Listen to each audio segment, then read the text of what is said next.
ओम शांति। प्रातः मुरली 2/3/2024 के परमात्मा महावाक्य। ओम शांति। मीठे बच्चे, ये नॉलेज बिल्कुल शांति की है। इसमें कुछ भी बोलना नहीं है, सिर्फ शांति के सागर बाप को याद करते रहो। प्रश्न: उन्नति का आधार क्या है? बाप की शिक्षाओं को धारण कब कर सकेंगे? उत्तर: उन्नति का आधार है लव, प्यार। एक बाप से सच्चा प्यार चाहिए। नज़दीक रहते भी यदि उन्नति नहीं होती है तो ज़रूर लव की कमी है। लव हो तो बाप को याद करें। याद करने से सब शिक्षाओं को धारण कर सकते हैं। उन्नति के लिए अपना सच्चा सच्चा चार्ट लिखो। बाबा से कोई भी बात छिपाओ नहीं। आत्म अभिमानी बनते खुद को सुधारते रहो। ओम शांति। बच्चे, अपने को आत्मा समझ बैठो और बाप को याद करो। बाबा पूछते हैं कि जब भी कहाँ सभा में भाषण करते हो तो घड़ी घड़ी ये पूछते हो कि तुम अपने को आत्मा समझते हो या देह। अपने को आत्मा समझकर यहाँ बैठो। आत्मा ही पुनर्जन्म में आती है। अपने को आत्मा समझ परम पिता परमात्मा को याद करो। बाप को याद करने से ही तुम्हारे विक्रम विनाश होंगे। इसको योग अग्नि कहा जाता है। निराकार बाप निराकारी बच्चों को कहते हैं कि मुझे याद करने से तुम्हारे पाप कट जाएंगे और तुम पावन बन जाएंगे। फिर तुम मुक्ति, जीवन मुक्ति को पाएंगे। सभी को मुक्ति के बाद जीवन मुक्ति में आना है ज़रूर। तो घड़ी घड़ी ये कहना पड़े कि अपने को आत्मा निश्चय करके बैठो। भाइयों और बहनों, अपनों को आत्मा समझ बैठो और बाप को याद करो। ये फरमान बाप ने ही दिया है। यह है याद की यात्रा। बाप कहते हैं कि मेरे साथ बुद्धि का योग लगाओ तो तुम्हारे जन्म जन्मांतर के पाप भस्म हो जाएंगे। ये घड़ी घड़ी तुम याद कराएंगे, समझाएंगे, तब समझेंगे कि आत्मा अविनाशी है, देह विनाशी है। अविनाशी आत्मा ही विनाशी देह का पार्ट बजाय एक शरीर छोड़ फिर दूसरा लेती है। आत्मा का स्वधर्म तो शांति है। वह अपने सब धर्म को ही नहीं जानते हैं। तब बाप कहते हैं कि मुझे याद करो तो विक्रम विनाश होंगे। मूल बात यह है कि पहले पहले तुम बच्चों को यही मेहनत करनी है। बेहद का बाप आत्माओं को कहते हैं। इसमें कोई सांस उठाने की दरकार नहीं है। तुम गीता का मिसाल देते हो तो भी कहते हैं कि तुम सिर्फ गीता उठाते हो, वेदों का नाम क्यों नहीं लेते हो? बाबा ने कहा, इनसे पूछो कि वेद किस धर्म का शास्त्र है। कहते हैं आर्य धर्म का। आर्य किसको कहते हैं? हिंदू धर्म तो है नहीं, आदि सनातन तो है ही देवी देवता धर्म। फिर आर्य कौन सा धर्म है? आर्य तो आर्य समाजियों का धर्म होगा। आर्य धर्म तो नाम ही नहीं है। आर्य धर्म किसने स्थापन किया? तुमको वास्तव में गीता को भी नहीं उठाना है। पहली बात है, अपने को आत्मा समझ, पाप को याद करो तो सतो प्रधान बन जाएंगे। इस समय सब है तमो प्रधान। पहले पहले तो बाप का परिचय देना है। महिमा भी बाप की करनी है। ये भी तुम सब तब कह सकेंगे कि जब तुम खुद बाप को याद करते होंगे। इस बात की बच्चों में कमजोरी है। बाबा हमेशा कहते हैं याद की यात्रा का चार्ट रखो। दिल से हर एक पूछे कि हम कहाँ तक याद करते हैं। तुम बच्चों के दिल में अथाह खुशी रहनी चाहिए। तुमको अंदरूनी खुशी होगी तो दूसरों को भी समझाने का असर होगा। पहली मूल बात यही कहना है कि भाइयों और बहनों, अपने को आत्मा समझो। ऐसे और कोई सत्संग में नहीं कहेंगे। वास्तव में सत्संग कोई है नहीं। सत्य का संग एक ही है, बाकी है कुसंग। यहाँ है बिल्कुल नई बात। वेदों से तो कोई धर्म स्थापन हुआ ही नहीं है, तो हम वेदों को क्यों उठाएं? कोई में भी ये नॉलेज है नहीं। वेद भी कहते हैं नीति नीति, अर्थात हम नहीं जानते, तो नास्तिक हुए ना। अब बाप स्वयं कहते हैं कि आस्तिक बनो, अपने को आत्मा समझो। ये बातें गीता में कुछ है, वेदों में है नहीं।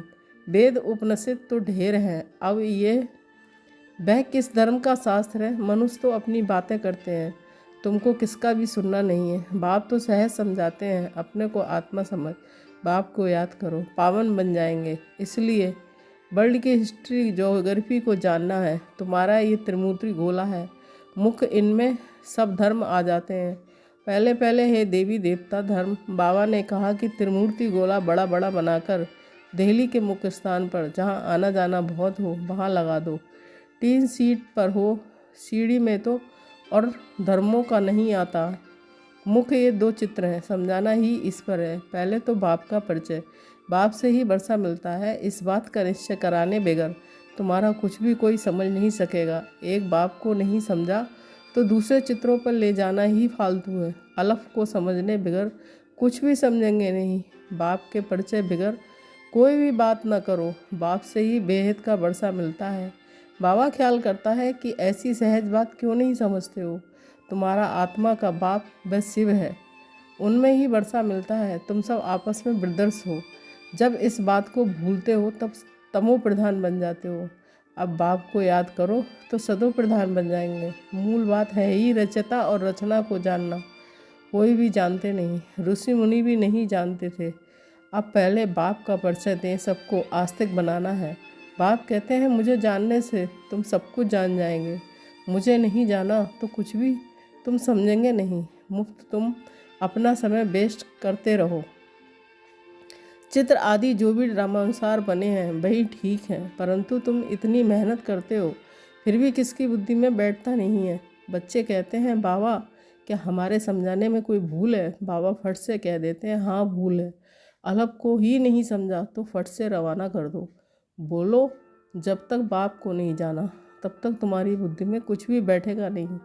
तुम भी जब देह मन अवस्था में नहीं रहते हो तो आंखें क्रिमिनल रहती हैं। सिविल तब बनेंगी जब अपने को आत्मा समझेंगे। देही अभिमानी होंगे तो फिर तुमको आंखें धोखा नहीं देंगी। देही अभिमानी नहीं है तो माया धोखा देती रहेगी। इसलिए पहले तो आत्म अभिमानी बनना है। बाबा कहते हैं कि अपना चार्ट दिखाओ तो मालूम पड़े। अगर अभी तक झूठ पाप गुस्सा है तो अपना ही सत्यानाश करते हो। बाबा पाठ देखकर समझ जाते हैं कि ये सत्य लिखा है या अर्थ भी नहीं समझा है। सब बच्चों को बाबा कहते हैं चार्ट लिखो। जो बच्चे योग में नहीं रहते वह इतनी सर्विस भी नहीं कर सकते, जौहर नहीं भरता।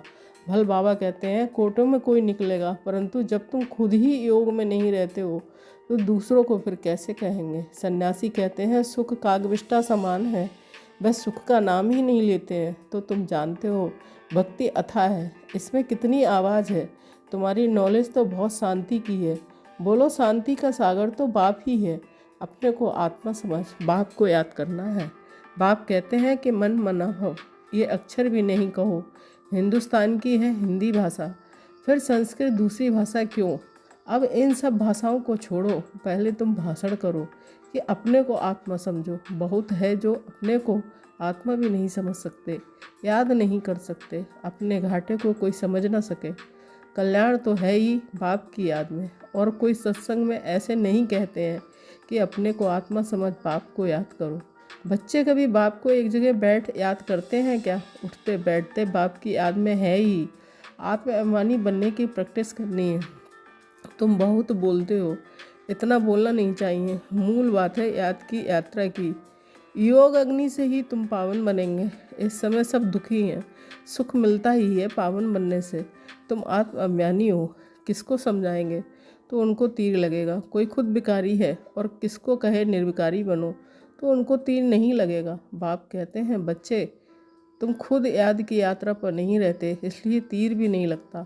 अब बाप कहते हैं बीती सो बीती, पहले अपने को सुधारो। दिल से पूछो कि हम अपने को आत्मा समझ बाप को कितना याद करते हैं। जो बाप हमको विश्व का मालिक बनाते हैं, हम सिर्फ बाबा के बच्चे हैं, तो ज़रूर हमको विश्व का मालिक बनना है। वही एक मासूक आकर तुम्हारे सामने खड़ा हुआ है तो उनके साथ बहुत लब होना चाहिए। लब माना याद। शादी होती तो स्त्री का पति के साथ कितना लव होता है। तुम्हारी भी सगाई हुई है, शादी नहीं। वह तो जब विष्णुपुरी में जाएंगे तो पहले शिव बाबा के पास जाएंगे, फिर ससुर घर जाएंगे। सगाई की खुशी कम होती है क्या। सगाई हुई और याद पक्की हुई। सत्युग में भी सगाई होती है, परंतु वह सगाई कब टूटती नहीं है, काले मृत्यु नहीं होती है। ये तो यहाँ होती है। तुम बच्चों को भी गृहस्थ व्यवहार में रहते पवित्र बनना है। भल बहुत नज़दीक भी रहते हैं फिर भी उन्नति नहीं होती है, तो उस लब से आते हैं कि उनकी बहुत उन्नति होती है। याद ही नहीं तो लब भी नहीं रहता है, तो उनकी शिक्षाओं को भी धारण नहीं कर सकते। भगवान वाच तुम बच्चे सबको यही पैगाम दो कि काम महाशत्रु है जो आदि मध्य अंत दुख देता है। तुम तो पवित्र सतयुग के मालिक थे, अभी तुम गिरकर गंदे बन पड़े हो। अब ये अंतिम जन्म फिर से पवित्र बनो। काम चिता पर बैठने का हथियाला कैंसिल करो। तुम बच्चे जब योग में बोलेंगे तब किसकी बुद्धि में बैठेगा? ज्ञान तलवार में योग का जौहर चाहिए। पहली मुख्य एक बात है, बच्चे कहते हैं बाबा हम बहुत मेहनत करते हैं, तब मुश्किल कोई निकलता है। बाबा कहते हैं योग में रहकर समझाओ, याद की यात्रा की मेहनत करो। रावण से हार कर विकारी बने हो, अब निर्विकारी बनो। बाप की आस से तुम्हारी सब मनोकामनाएं पूर्ण हो जाएंगी। बाबा स्वर्ग का मालिक बनाते हैं। बाबा डायरेक्शन तो बहुत देते हैं, परंतु बच्चे अच्छी तरह कैच नहीं करते हैं और बातों में चले जाते हैं। मुख तो बाप का पैगाम दो, परंतु खुद ही याद नहीं करेंगे तो दूसरों को कैसे कहेंगे? ठगी नहीं चलेगी। दूसरों को कहें बेकार में नहीं जाओ और खुद जाएं तो ज़रूर दिल खाएगी। ऐसे भी ठग है। इसलिए बाबा कहते हैं मूल बात है ही अल्प।